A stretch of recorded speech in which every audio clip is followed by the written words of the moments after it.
Welcome to the Big Gunner podcast. Well, today's the day as we start looking toward Thursday night with the draft coming up. Really excited. Um, I've been hearing a lot of rumors now that kind of fall into place to what I've been saying for a few months.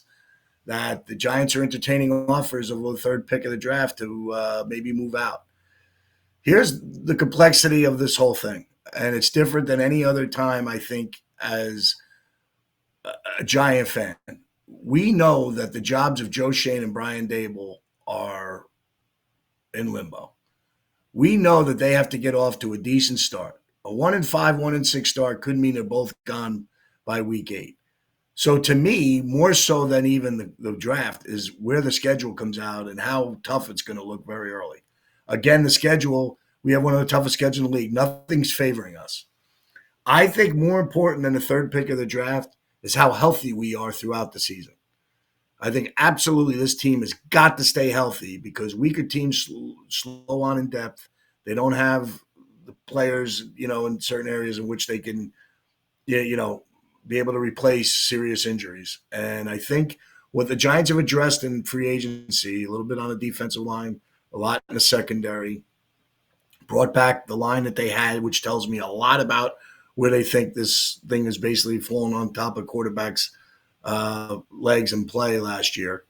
I really believe that we're in a point right now where I don't know that the best player available is not our best choice at 3. I'm not a fan of a lot of these quarterbacks. I think Cam Ward, who obviously everybody likes, is going to go number 1 to Tennessee if he's the immediate factor. And today you listen to people say that they're not even sure Cam Ward's going to turn Tennessee around in a year.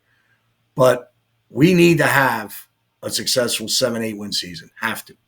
I think I heard our line was 4.5 on the team total. So no one thinks this is going to happen.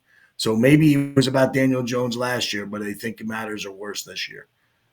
I look at it that it's our left tackle. I think Andrew Thomas is such an important piece of our puzzle that I think we're 3-17 with him in the games he completed in the last 2 years. When he's played in 6-8, 6-8 when he's played, and 3-17 when he's not in. So as much as you blame it on the quarterback and injuries and all that stuff, maybe it's the fact that the security of the position comes at left tackle, comes in having weapons now. We got to star Malik Neighbors. I like Wan'Dale Robinson. I think our tight end has shown promise. Darius Slayton was re-signed for almost Saquon Barkley money, which is surprising, but I love the signing because if we're trying to breed a camaraderie in the locker room, Darius Slayton is one of our highest character guys who I like the most, who's team-oriented, who speaks, about the team concept and culture. I think he brings apart a great message for our locker room. So my thought is this. I don't have a problem with the trade out. I don't have a problem with best player available. I'm just not sure the Giants should go quarterback, which is what a lot of people want. It's the most important position. I get it.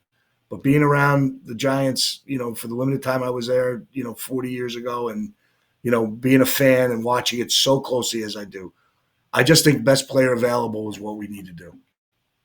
I just look at it like grab the best player or trade out. I've been talking about this, that you trade out, you may get a number 1 in 26, which gives us the opportunity with 2 number 1 picks. If we struggle, we have a new regime, we have a chance to get either fall in a quarterback into place, or we have to trade up and make a deal to get a guy who's coming out that might be a better fit for us. I'm sure if a new regime comes in, that's what's going to end up happening. I just look at it like I would really like to see Abdul Carter or Travis Hunter as a Giant. Travis Hunter especially because he offers that idea to bring excitement to the organization of a two-way player.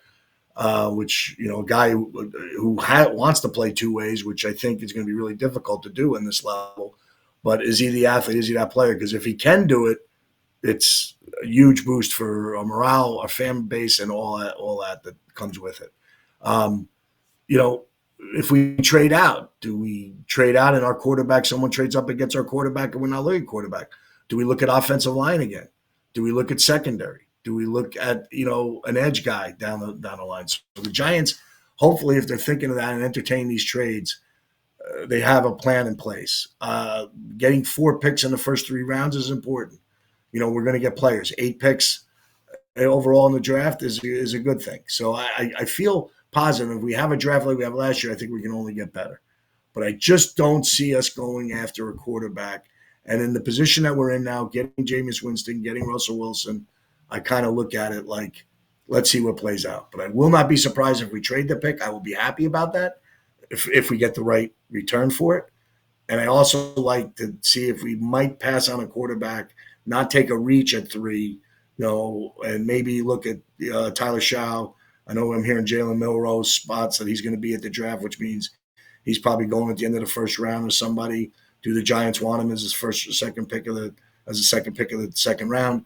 And of course, Jackson Dart, I've been a fan of, but I've been kind of told that maybe he's not the guy by some real people who understand that position a little better than me. But I've been a fan of his play, and I like what he's capable of doing. I hear a lot of things that he's going to go in the first round too. I think I heard a line on ESPN bet today, 2.5 is the total of quarterbacks going first round. I would say that would be an over. I think it just is the way the game is being played now that quarterbacks teams that want one are going to move up into late first round to get a guy that they think is worth that kind of pick. And I think you'll see that. That's where I think the trade's going to come. I'd be surprised not surprised, but I guess I would be, my eyebrows raise a little bit if we do trade the pick.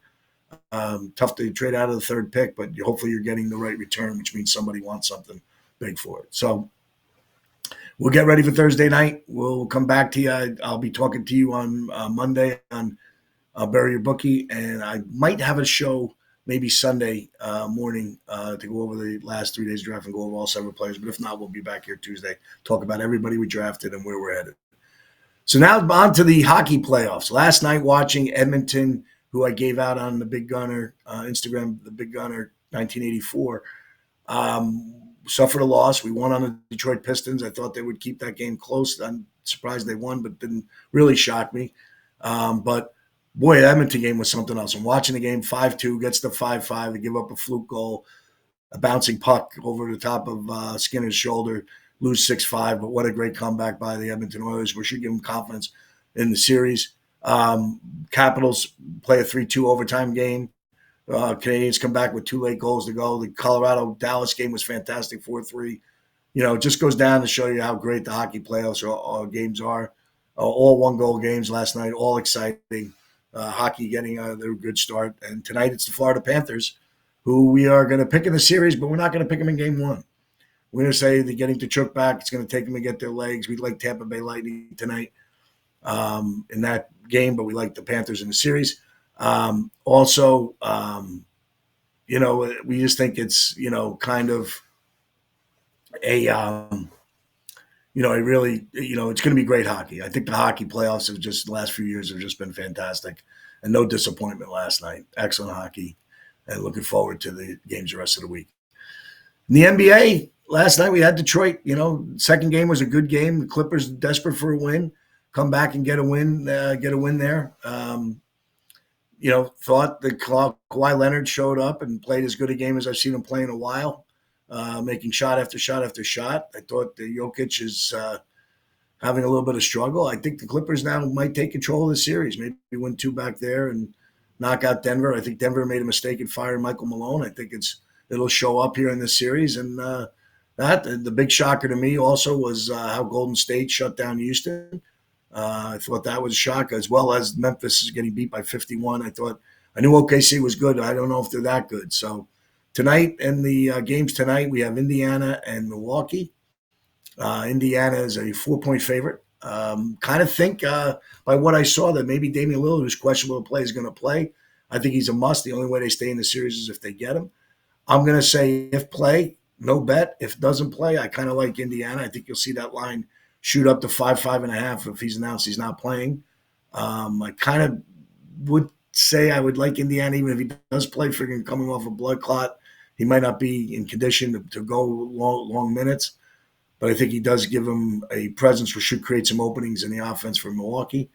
Giannis fouled so many times watching that game Saturday, just getting to the rim, goes anywhere he wants. Tough. They grab and hold him all the time. So I'm sure he'll get a little more beat up as the series goes, but he's got to make his free throws. He's struggled from the line, and I think that gives Indiana an edge. Man, 14 points with Memphis. You got to believe that Memphis, after being so embarrassed, will show up tonight. Kind of like Memphis a little bit in that game, but no real play. for me. But the last game of the night is the intriguing one. So we've been on the Timberwolves a little bit since they got healthy. Getting DiVincenzo back. They had Randall was out for a little bit. They had Rudy Gobert was out. They're just loaded for bear. Naz Reid playing great ball. McDaniels. They're 8 or 9 deep on that team. I think they offer the Lakers a real problem. I'm going to say the Lakers win, but it's going to be close to 5.5. The line goes up as you would think. Everybody loves LeBron and Luka.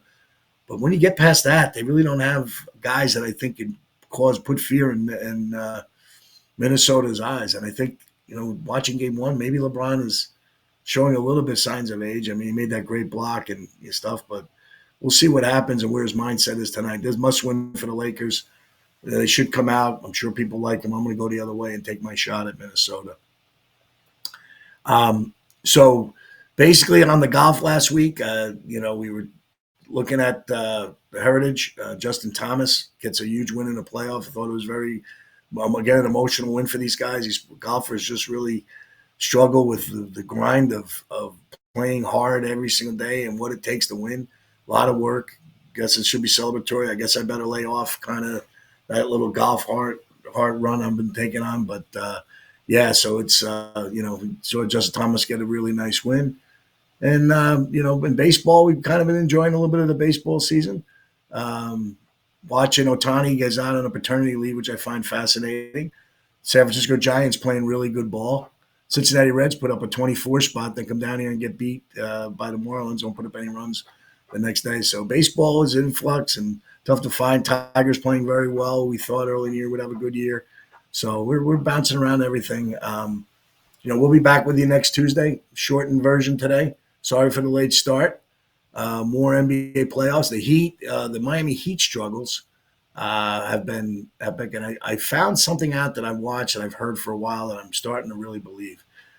That I wonder what happened to Damian Lillard trade if Tyler Hero is not a piece that people want, but he really struggles on the defensive end.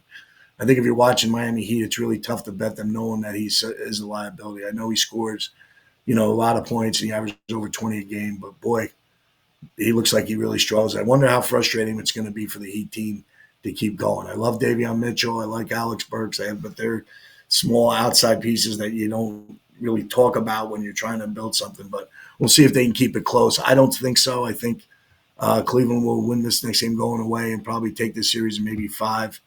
So we'll see from there. But we'll be back next week with you. Big draft Thursday. Looking forward to see what the Giants do at 3 and at 32, and then the 2 picks in the third round. 30, I guess 34. I'm sorry.